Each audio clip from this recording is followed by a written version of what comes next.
Well, hello, everybody. Big smiles today. Big smiles today. Um, Let me check and make sure that you can hear me. Well, hey, today on my office hours on January 7th, I'm going to address my office hours today to my international friends of mine who live outside of the United States. Um, I know that most folks watch these videos that I do after they're recorded. So, look, um, dynamic times here in the United States, and so let me just explain a few things to folks so that they get it clear. I've been fielding a lot of messages, a lot of texts, a lot of Facebook messages from my friends in France, in Serbia, in Russia, in Germany, places like that. They're really concerned. They're really concerned about what they see here in the United States. Rightfully so. We are in ahistorical times thanks to the COVID situation that we have here and also our political situation, which has gotten really, really strange. Now, I have in my lifetime watched on television other societies and other countries have civil strife and unrest, and always thought to myself how wonderful it is that I live in this country and that my great grandfather left the Pale of Settlement and came here to the United States so that we could avoid this very thing.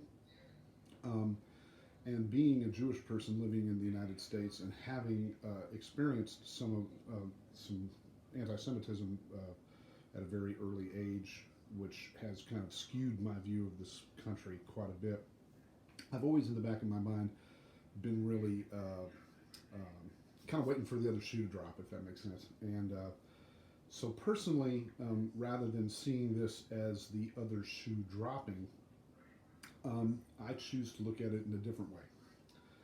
Um, and I'd like to share this with you is that here we are we watched what happened on January 6th, and what I saw democracy working. I saw the electoral college votes being cast. I saw uh, I saw the Vice President of the United States hit his gavel, and the confirmation of the duly elected President and Vice President of the United States. It was concluded. I stayed up until 3 a.m. Central Standard Time to watch it. So, what happened before that was what we call in Oklahoma a solid mess. That was some rambunctiousness, and I could go on and talk about it and tell you about my feelings about it for quite some time. But what I want to say directly, I want to look directly into the camera if I can, and say to my friends who are watching this internationally outside of the borders of the United States, um, it's going to be okay. Just everybody take a deep breath. It is going to be okay. We have this living document, uh, the Constitution of the United States. Uh, it has these amendments. It has the 14th Amendment. It has the 25th Amendment. Um, we here in the United States are talking about those. We're talking more about our Constitution today than we ever have. And if anything positive comes from this, I think the fact that we in this country are becoming more acquainted with our social contract of the Constitution and understanding it better. Uh, we talk about the Second Amendment. I'm a major exponent and supporter of the Second Amendment. Um, I believe also very strongly in the First Amendment. I believe strongly in the 21st Amendment, the repealing of alcohol, the repealing the prohibition of alcohol. I mean, uh, the the Constitution can be amended if necessary, and these amendments and this document is living, and if we allow it to do its thing, and it is in the process of doing its thing, we are we're watching it. We're watching it happen. So relax, take a deep breath. These are growing pains. Uh, this is a young country, and these are the growing pains of a young country. And I think it was the great one of the founding fathers or founding people of this country, uh, the eccentric Ben Franklin, who, when he was asked um, point blank, "Do we have a monarchy now, or what do we have here?" He said, "We have a republic if we can keep it." And I think by watching the lunatic fringe of this country, who, by the way, traveled from all around the United States, this is not representative of our country. This is a very small lunatic fringe who traveled here and were organized, well organized, and brought here to do a very specific thing, which they did at the direction of the president and the president's allies. Um, and even then, storming the Capitol and vandalizing it, um, uh, with evidently, in some cases, armed, uh, even then, democracy won out.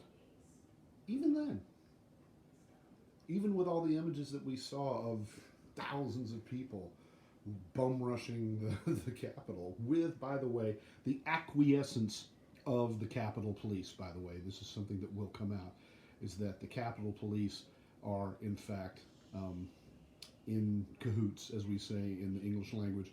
They worked hand in glove, in my opinion, with the protesters to to be allowed onto the Capitol grounds. Even then, even when we saw, and I'm sure you in the international community saw this terrifying scene of these radicals and insurrectionists attacking the Capitol. Even then, the vote occurred. The vote occurred, and democracy won out. So democracy won out. That's all. That's all that really need be said. Um, uh, so I don't really have any other messages for you today, except um, I have very strongly held political beliefs, which I try to express in my art, in my music. Sometimes I share them here with you. I think most people know through my actions and rather than spout my opinions, I try and do things. And I think through my actions, folks know where I stand. But I am a firm believer in democracy, and I'm very thankful to this country and what this country has been able to give to my family. And in return, my family has given back to it.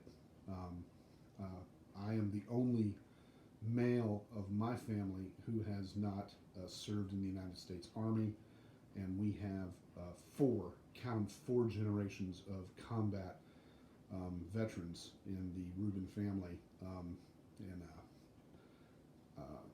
members of my family have been in combat and taken human lives, so that we may enjoy with this democracy and this Constitution.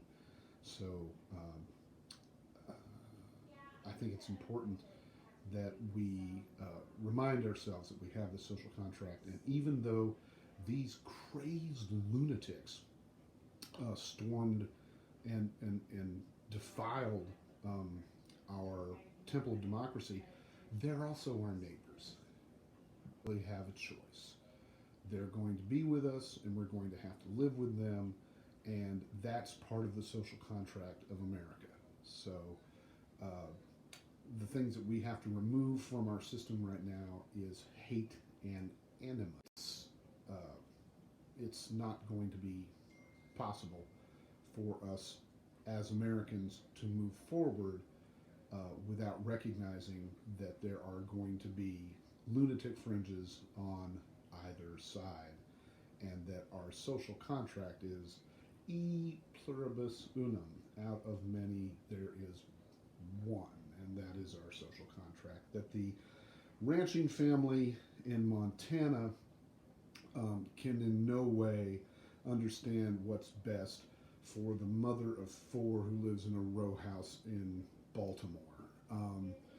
That neither of these people know what's best for the either, and that in fact uh, that they have to come together on some common ground, and that is our respect and love for American democracy, and that we saw democracy win out over fascism and insurrection last night, and that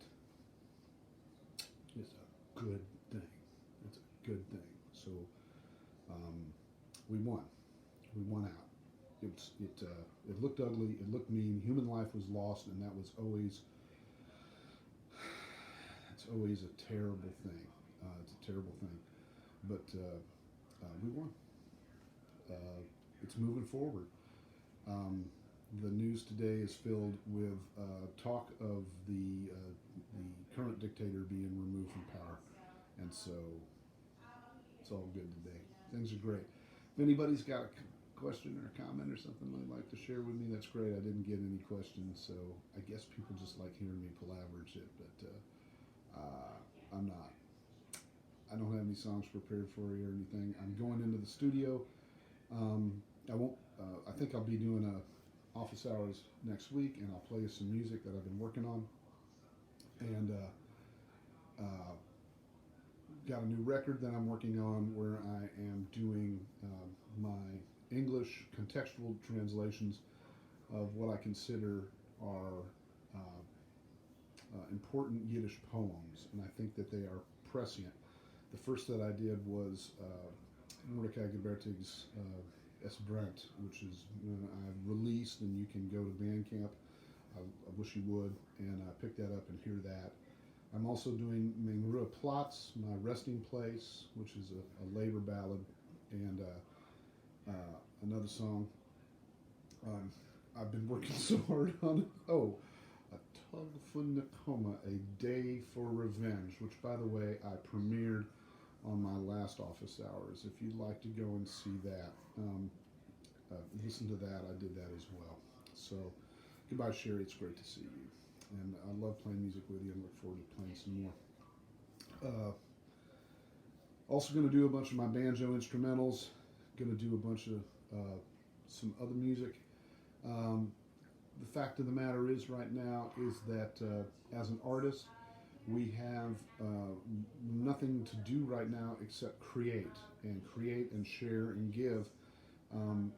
We have no place to play and share our music that way, and I know that probably a lot of you people are not able to come and hear us play. So the thing that I am trying to do is make as much art and music as I possibly can, and then put it out into the world and hope that that's doing some kind of a service. That's what I'm hoping.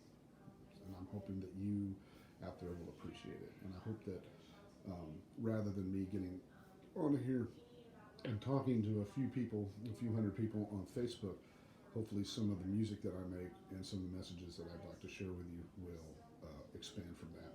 And the name of the record is called The Triumph of Assimilation, and I think it'll be out probably in the springtime, if not sooner. So thank you for checking in, and hey, everything's going to be okay. Everything is going to be okay. Well, everything's going to be alright. Everything's going to be fine. Everything's gonna be okay, just gotta give it us a little bit of time. Everything's gonna be okay, might be dark, but I can see the light. Everything's gonna be okay, just gotta give it a little bit of time. Alright, just a little bit of time. We're gonna see a bright new light.